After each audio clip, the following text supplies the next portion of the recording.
पवन सिंह जी की movie power star का मैंने ट्रेलर देखा और ट्रेलर देख के मैंने यही सोचा, यार कब बदलोगे आप लोग, कब नया करोगे, कब अच्छा करोगे। चलिए ट्रेलर की बात कर लेते हैं। ट्रेलर के आधार पे लग रहा है कि भैया पवन सिंह की जीवनी दिखाई गई है, बट ऐसा नहीं है।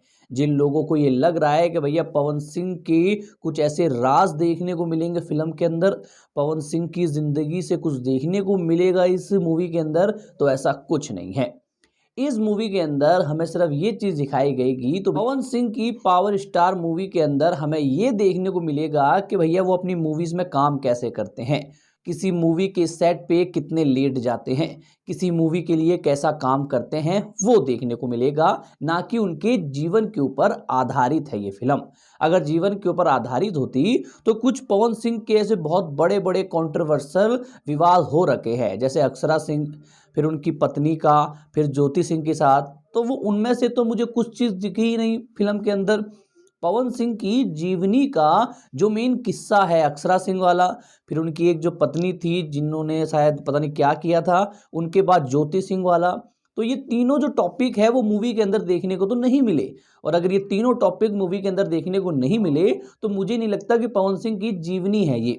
हाँ, बाकी पवन सिंह इस मूवी के अंदर फिर से कहीं ना कहीं एक नेता के रूप में हमें दिखते हैं, जहां पर ट्रेलर के अंदर हमें पता चलता है कि भैया पवन सिंह भोजपुरी के बहुत बड़े सुपरस्टार हैं और वो एक पार्टी को सपोर्ट करते हैं और वो पार्टी जीत जाती है। तो पवन सिंह को लगता है कि भैया उनके बदौलत वो पार्टी वाला जीता है। फिर पवन सिंह उस नेता से कहते हैं कि तू अब मेरा पावर देखेगा, और यहाँ नेता पवन सिंह से कहता है कि तू बस नचनिया है।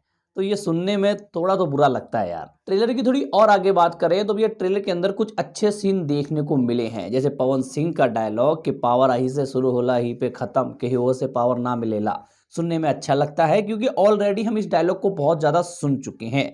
मतलब एक ऐसा डायलॉग है जो पवन सिंह ने मंच में खुद बोला था और आज वो किसी फिल्म में सुनने को मिल रहा है। आउटस्टैंडिंग।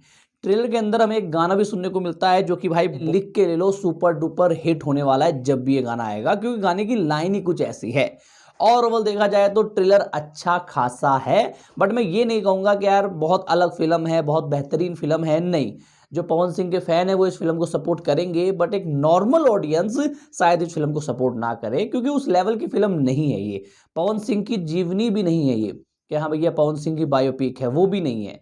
सिर्फ पवन सिंह का एक आधा हिस्सा है कि भैया पवन सिंह फिल्मों में कैसे काम करते हैं, फिल्मों में किस तरीके से वो रोल करते हैं, फिल्म किस तरीके से साइन करते हैं, वो चीज़ हमें देखने को मिलेगी और कुछ नहीं। बाकी ट्रेलर को मैं यही कहना चाहूँगा कि यार ट्रेलर देख के फिल्म देखने की इच्छा मेरी तो नहीं हुई है। बाकी आप लोगों की इच्छा हुई या नहीं हुई, कॉमेंट करके अवश्य बताइएगा। इस वीडियो पर इतना ही।